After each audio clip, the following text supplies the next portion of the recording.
একটি গ্রামে রূপালী নামে একটি মেয়ে বাস করত। রূপালীর বাবা মা কেউ ছিল না। সে তার ভাই এবং ভাবির সাথেই থাকতো। রূপালী অনেকটা কালো ছিল বলে তার ভাবি তাকে সবসময় কটু কথা শোনাতে থাকতো। এতে রূপালী অনেক কষ্ট পেত। রূপালী বোঝার মতো কেউই ছিল না। মা, মাগো, কোথায় চলে গেলে আমাকে ছেড়ে? এই সংসারে আমাকে কেউই বোঝে না, এমনকি আমার ভাইও না। আমার ভাইপো সারাটা দিন আমাকে জি চাকরের মতো খাটায়। আমাকে কালো কালো বলে সবসময় খেপায়। মা, তুমি কোথায় চলে গেলে? মা, আমাকে ছেড়ে ফিরে এসো। মা, তুমি ফিরে এসো। কী রে নবাবজাদি, মাছ কাটতে যদি এত সময় নিস, তাহলে সংসারের বাকি কাজগুলো কখন করবি? দেখতে তো একদম পাতিলের কালের মতো চেহারা, কাজকর্মেও তুই নিষ্কর্মা। আমার কি মনে হয় জানিস? তোর বাবা মা তোকে কোথা থেকে কুড়িয়ে নিয়ে এসেছিল, না হলে তো চেহারা এত বাজে কেন? অসভ্য মেয়ে। এই তো ভাবি, মাছ কাটা প্রায় শেষ। আমি বাকি কাজগুলো খুব তাড়াতাড়ি করে ফেলবো। আপনি কোনো চিন্তা করবেন না ভাবি। এই কালি, তুই আমাকে নিশ্চিন্ত হতে বলছিস?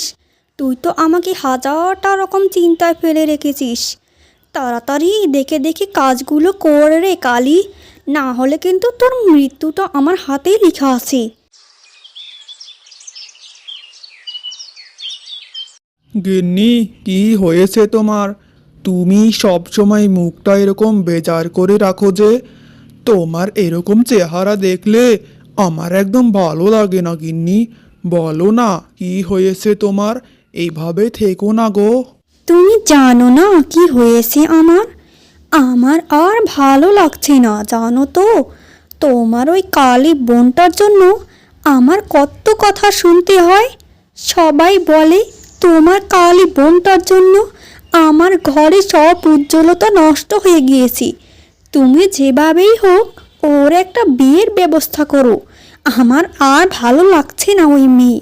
যেদিন ঘর ছাড়া হবে সেদিনই আমি নিশ্চিন্তে থাকতে পারবো।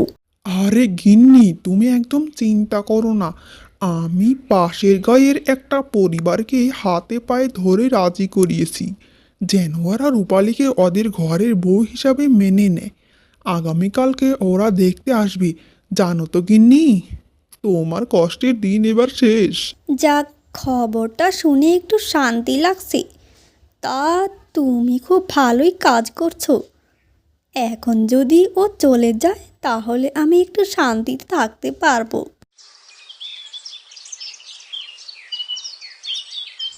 আজ রূপালীকে পাত্রপক্ষ দেখতে আসবে, যার জন্য রূপালী একটা লাল টুকটুকে শাড়ি পরে অনেক সুন্দর মতো সেজেছে। রূপালী সেজে গুছে পাত্রপক্ষের সামনে গিয়ে দাঁড়ায়। চে চে চে চে চে, এটা আবার কোন ধরনের মেয়ে? আপনারা তো বলেছিলেন যে মেয়ে দেখতে শ্যামলা, এখন তো দেখা যায় পাতিলের কালের মতো কালো। এ মেয়েকে ঘরের বউ করে নিলে সমাজে আর মুখ দেখানো লাগবে না। বাবা গো বাবা, এমনিতে তো কালো, তার মধ্যে আবার লাল শাড়ি পরেছে, একদম পেতনির মতো দেখাচ্ছে। আরে দয়া করে একটু দেখুন না, আপনাদের ঘরের বউ করে নেওয়া যায় কি না ওকে। আপনাদের যত টাকা এবং যত যৌতুক লাগে সব কিছুই আমরা দিব। দয়া করে আপনারা ফিরিয়ে দিবেন না। আমাদেরকে টাকা পয়সার গরম দেখাবেন না একদম। আমাদের টাকা পয়সা কম নেই। এই মেয়ে আপনাদের কাছেই থাক, আমরা চললাম। আরে শুনুন না, কথা শুনুন। কিন্তু পাত্রপক্ষ কোনো কথাই শুনিনি, অনেক অপমান করে সেখান থেকে চলে যায়। দেখলি, আমি তোকে যে কালো কালো বলি, এইটাই তার বড় উদাহরণ। তোকে কেউ দেখে পছন্দ করে না, কোথাও পরে মরতে পারিস না তুই। এই চেহারা যদি আমার থাকতো তাহলে কোন দিন মরে যেতাম। দিলি তো আমার সকল সুখ নষ্ট করে। এখন থেকে আবার আমাকে সহ্য করতে হবে তোকে। দূর হয়ে যা, চোখের সামনে থেকে কালির কালি। রূপালীর ভাবি রূপালীক অনেকভাবে অপমান করতে শুরু করে, কিন্তু রূপালী শুধু ঢ্যাপ ঢ্যাপ করে তাকিয়ে থাকে, আর কিছুই বলে না। মা, মা গো, জন্মের সময় আমাকে কেন মেরে ফেললে না? যদি আমাকে জন্মের সময় মেরে ফেলতো তুমি, তাহলে আর আমাকে অপমান অপদস্থ হতে হতো না। এই পৃথিবীর সকল মানুষই এক, সবাই শুধু বাইরের চেহারাই দেখে। এই সমাজে যার চেহারা যত সুন্দর, তার তত মর্যাদা আর তত সম্মান। আমি কি করবো মা, বলে দাও তুমি। শুধু একমাত্র তুমিই আমাকে ভালোবাসতে। তুমি চলে যাওয়ার পর কেউ আমাকে কোনোদিন ভালোবাসেনি, আমার সাথে ভালো মতো কথাও বলেনি। তুমি যেখানে আছো আমাকেও সেখানে নিয়ে যাও মা। আমার আর ভালো লাগে না, সহ্য হচ্ছে না কষ্ট। আমার জন্য ভাই ভাবি কত চিন্তা করে সারাটা দিন। আমাকে কেউ বিয়ে করতে চায় না। আমি চাই ওরা যেন একটু শান্তিতে থাকুক, একটু ভালো মতো বাঁচতে পারে। কী রে মুখপুরি, এখানে রাজকুমারী সেজে বিছানার উপর বসে বসে কি করছিস? ঘাট থেকে পানি আনতে যাবি না নাকি? ঝাঁটা পেটা করবো তোকে। হে বিধাতা, এই মেয়েটার একটা ব্যবস্থা তুমি করো, না হয় তোমার কাছে নিয়ে যাও। এই মেয়েকে তো দিন দিন আমার মাথাটা একদম খেয়ে ফেলছে। আমার চিন্তা দিনকে দিন বাড়িয়ে দিচ্ছে। এই তো ভাবি, আমি যাচ্ছি। শরীরটা একটু খারাপ লাগছিল তো, তাই এখানে বসে আছি। ঘাট থেকে পানি আনতে আমার বেশিক্ষণ সময় লাগবে না ভাবি। কি, তোর আবার শরীর? হা হা হা, হাসালি আমাকে। তোর কালো চেহারার জন্য শরীর তো দেখাই যায় না। শরীর খারাপ করবে আমাদের মতো সুন্দরী মেয়েদের। তোদের মতো মেয়েদের শরীর খারাপ করলে অসুখকে অপমান করা হবে। যা, ঘাট থেকে পানি নিয়ে এসে আমার ঘরে আসিস। আমার পাটা অনেক ব্যথা করছে, পা টিপে দিবি। রূপালি, রূপালি, ঘরে কি আছিস? তোর সাথে আমার দুটো কথা আছে। কই রে রূপালি, আয় তো একটু, তোর সাথে জরুরি কথা আছে রে। আরে বুড়িমা, কে তুমি? বুড়িমা, তোমাকে তো আমি এই গ্রামে কখনোই আমি দেখিনি। তোমার বাড়ি কোন গ্রামে গো? আমাকে তুই চিনতে পারবি না রে রূপালি। তুই তখন খুব ছোট ছিলিস। তখন তোর মার সাথে আমার খুবই ভালো সম্পর্ক ছিল। তোর মা খুবই ভালো মানুষ ছিল, আমাকে খুবই ভালোবাসতো। শোন রে রূপালি, তোর জন্য আমি একটা জিনিস নিয়ে এসেছি। এই ধর, এই ফুলটা ধর। এক সাধু বাবা এই ফুলটা আমাকে দিয়েছিল। আমি বুড়ো মানুষ, আমি আশীর্বাদ নিয়ে কি করব? আমি তো দুদিন পর মরেই যাব।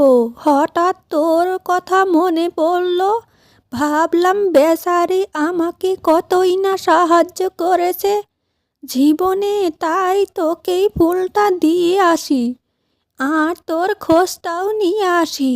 আমি, তুই কেমন আছিস? তোমাকে অনেক ধন্যবাদ বুড়িমা। আসলে মার মৃত্যুর পর থেকে আমার খোঁজ খবর তেমন একটা কেউই নেয় না। তুমি আমার খবর নিয়েছো, আমাকে আশীর্বাদের ফুল দিয়েছো। আসলেই বুড়িমা, আমি আজকে অনেক খুশি। শোন রে রূপালি, রাতে ঘুমানোর সময় বালিশের পাশে এই ফুলটা রেখে ঘুমাবি, বুঝেছিস? বিধাতা তোর মঙ্গল করবে রে।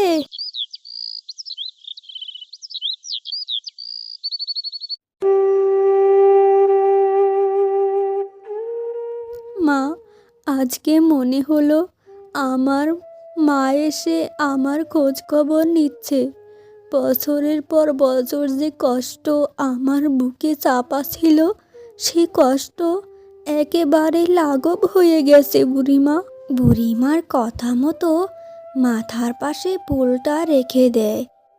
জানি না বুড়িমা আমাকে কেন মাথার পাশে ফুলটা রাখতে বলেছে, তবে এই তো, যদি সাধু বাবার আশীর্বাদ হয়ে থাকে তাহলে বোধহয় এটাই নিয়ম। কেন জানি না বুড়িমাকে মনে হলো যে আমার মায়ের সাথে কথা বলছি। আমার তো কেউ খোঁজ খবর নেয়নি এতদিন, কিন্তু বুড়িমা আমার খোঁজ খবর নিয়েছে, এতে আমি অনেক খুশি। শরীরটা অনেক ক্লান্ত লাগছে, যাই এখন ঘুমিয়ে পড়ি।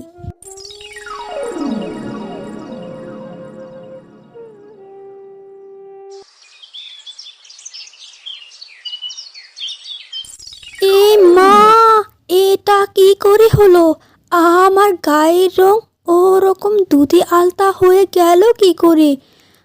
আমি এমন সুন্দরী কি করে হয়ে গেলাম? আমি নিশ্চিত করে বলতে পারি ওই বুড়িমা কোনো সাধারণ বুড়িমা নয়।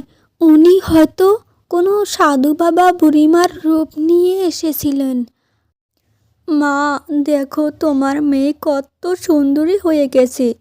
এখন থেকে তোমার মেয়েকে আর কেউ কালী বলতে পারবে না, কেউ কুৎসিত বলতে পারবে না। আমি আজকে অনেক খুশি মা, অনেক খুশি। খুশিতে আমার নাচতে ইচ্ছে করছে। ও মা, কে তুমি? তোমার বাড়ি কোথায়? তুমি কত সুন্দর! তোমার মতো মেয়ে আমি জীবনেও দেখিনি। বলো না, রূপালি কোথায়? তুমি কোথা থেকে আসলে? আরে ভাবি, আমাকে চিনতে পারছেন না? আমি তো আপনাদের রূপালি। বিধাতার আশীর্বাদে আমি এইরকম সুন্দরী হয়ে গিয়েছি। এখন থেকে আর তোমাদেরকে কথা শুনতে হবে না। আহ, কি কি কি কি তুই রূপালি? এটা কি করে সম্ভব? এটা তো অসম্ভব। এটার পিছনে তো নিশ্চয় একটা কারণ আছে। বল, বল আমাকে, কি করে তুই সুন্দরী হয়েছিস? তাড়াতাড়ি আমাকে বল, এইরকম করে কি করে হলি তুই? কেন ভাবি, আমার সুন্দরী হওয়া থেকে তোমার ভালো লাগছে না? তোমাদেরকে নিয়ে আমার ব্যাপারে আর কিচ্ছু বলতে পারবে না। তুমি কি খুশি নও ভাবি? তুই নিচে নেমে আয়, তোকে আমি ভালো মতো দেখবো।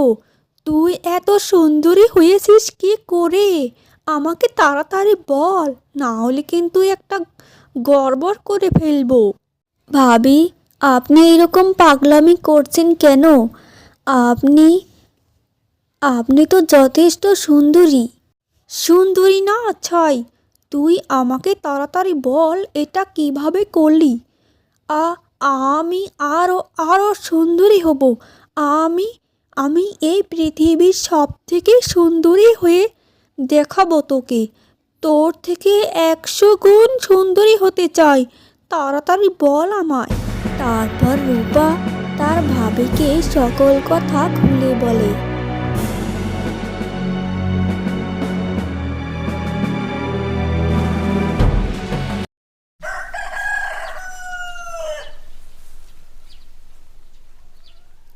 এই বুড়ি, উঠ উঠ বলছি। আমাকে তাড়াতাড়ি বল, রূপালি কি ফুল দিয়েছিস? ওই ফুলটা আমারও চাই। তাড়াতাড়ি উঠ বলছি।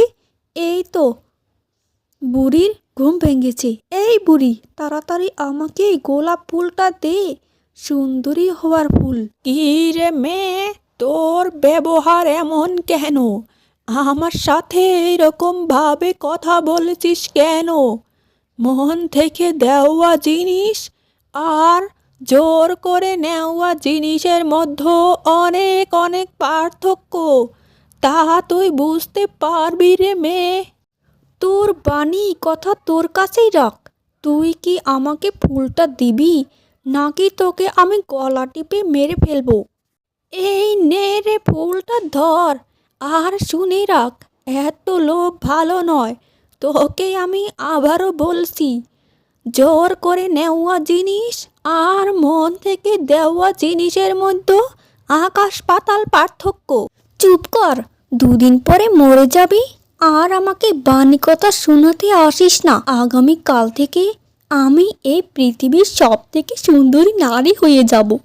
আমার যে কি খুশি লাগছে তা বলে বোঝাতে পারবো না। এই তো এইখানে ফুলটা রেখে দেই, সকাল হলে দেখব আমি এই পৃথিবীর সব থেকে সুন্দরী মেয়ে হয়ে উঠব। আমার এত খুশি লাগছে যে বলে বোঝাতে পারবো না কাউকে। এবার রূপালি দেখবি, তোর থেকে 1000 গুণ সুন্দরী হয়ে তোকে দেখাবো। না, এটা কে? এটা তো আমি নই। এত কুৎসিত দেখতে, এটা তো আমি নই।